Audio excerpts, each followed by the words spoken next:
Hello and welcome to your astrological vibrations for Friday, January 26th, 2018 by Gaia Blooming. I'm Mimi.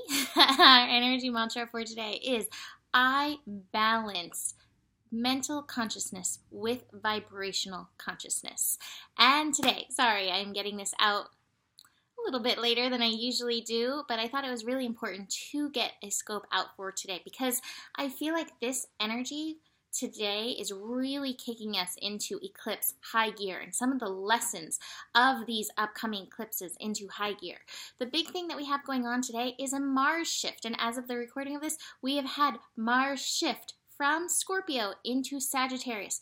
Now, the number one thing to note right now is that when Mars makes a shift, when any planet goes to 0 degrees, sometimes we can feel that zero energy that kind of feels like stuck in the middle of a pond or floating in the atmosphere. It's kind of like, oh, where am I? You may feel that in regards to taking action. You may feel a little bit slow, a little bit like, I don't really know what I'm going to step I'm going to take, what I'm going to do. That's okay. Right now is the time to adjust. Once Mars gets moving into Sagittarius, this is actually a really beautiful transit. This is a great transit for travel, but I think even more so, it's a great transit for traveling with your consciousness.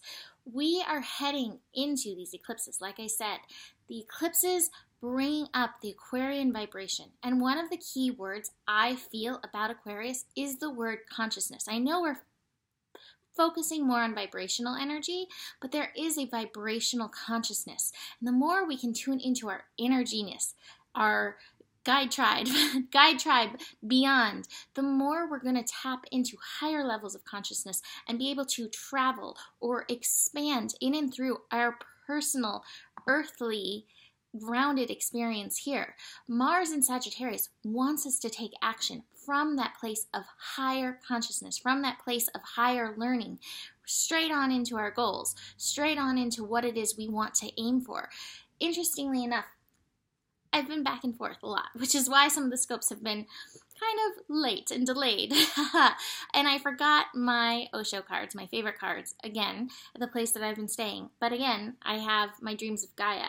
And the card that I have, it's the 10 of Fire, does focus on mastery. And funny enough, that was my Osho card for the day. Today, I had Master card and I had traveling. So this is really fitting in very well. As I was reading this card, I was like, oh my gosh, yes, here we go, in and through this energy. So be prepared to take aim, but before you take aim, you get yourself ground. Like if you're actually doing archery, ground yourself, be very present and aware of what's going on around you, and then you can take aim.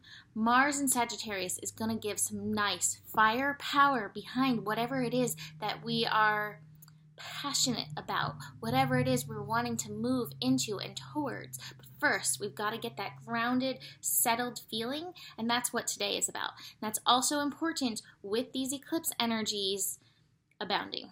The other thing that's really feeding into this energy is the moon. The moon shifting into Gemini. So the moon is actually shifting at 9:39 a.m., actually exactly an hour from when I'm recording this.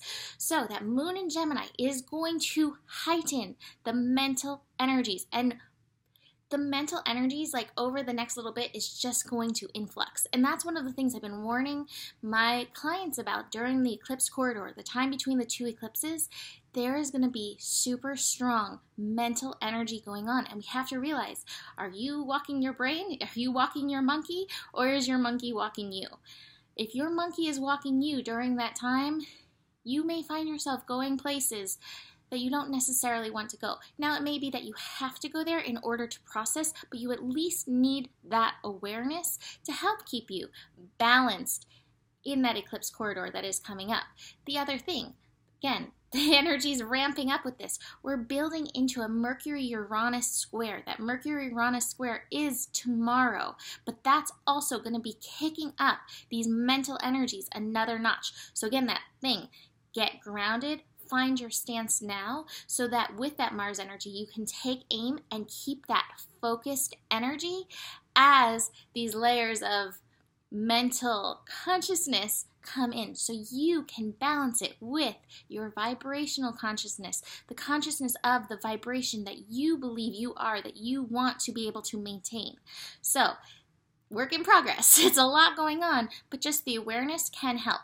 So, speaking of all that, the moon is actually going to be opposite Mars. So the moon is going to be like, hey Mars, look at this shiny thing, look at this shiny thing, look over here, just to see if Mars can be like, oh no, my focus is here. My focus is on this shiny thing that is like the shiniest thing in my consciousness. This is the thing that my soul is like, yes, this is the soul fire energy. That's where my focus is going. This 0 degree energy gives us an opportunity to do that. The final aspect of the day is the sun connecting to the moon. All air energy, very mental. I did a little write-up about all this, and in my write-up I said, your physical body may be like, with these transitions today, with the shift of the moon and Mars, but at the same time, the monkeys are off to the races. So just try to take it easy with yourself. Be in your flow. That's the connection of the sun and the moon. That's going to be at 7 degrees. That is the degree of flow. Meditate, ground in. Find your mastery to help you begin to move through all these processes. All right, so this card. Speaking about grounding in and finding your alignment. Look at that. Holy cow. This is one of my favorite cards in here. Like, yes, please. And the keywords: self-mastery, evolution, enlightenment, light work, light being, discipline. It takes discipline to ground in. Let's see. I like this part. The master of the 10 of fire knows how to wield his personal power. He moves with clear intention, focus, and acts with the same intent. Yes. He is aware of what motivates his behaviors and actions and exhibits complete self-command. He acts with deliberation and with complete awareness of the effect his actions will have upon himself and his environment.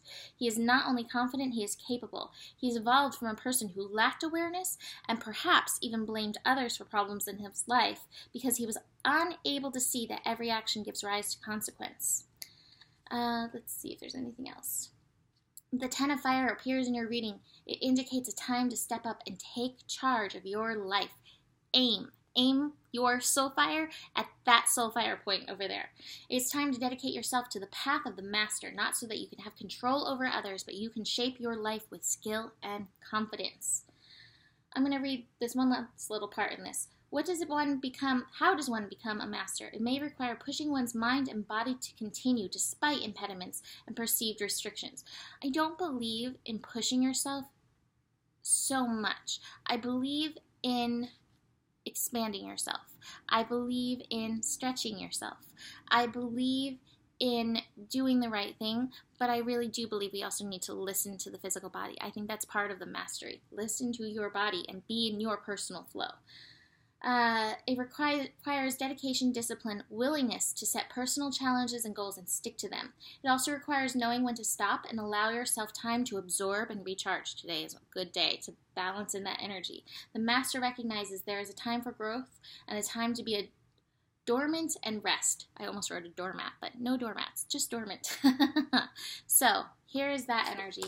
And then I love this because I think this is where we're going with Mars and Sagittarius, the fiery energy, which, be aware of the fire with Mars and Sagittarius, but here we go. Fertility. The frequency of fertility invites us to be more open, more courageous, more creative, and more joyful than we were before. It activates the potential for something beautiful to grow from our consciousness into a new and grander expression of ourselves. So that is it for today. Whew, holy cow, these energies coming in. I have a few spots left to get readings in for the eclipse. Go book that at GaiaBlooming.com. Yeah, that's it for today. The better it gets, and there is enough love in the world for you. I will see you tomorrow. Namaste.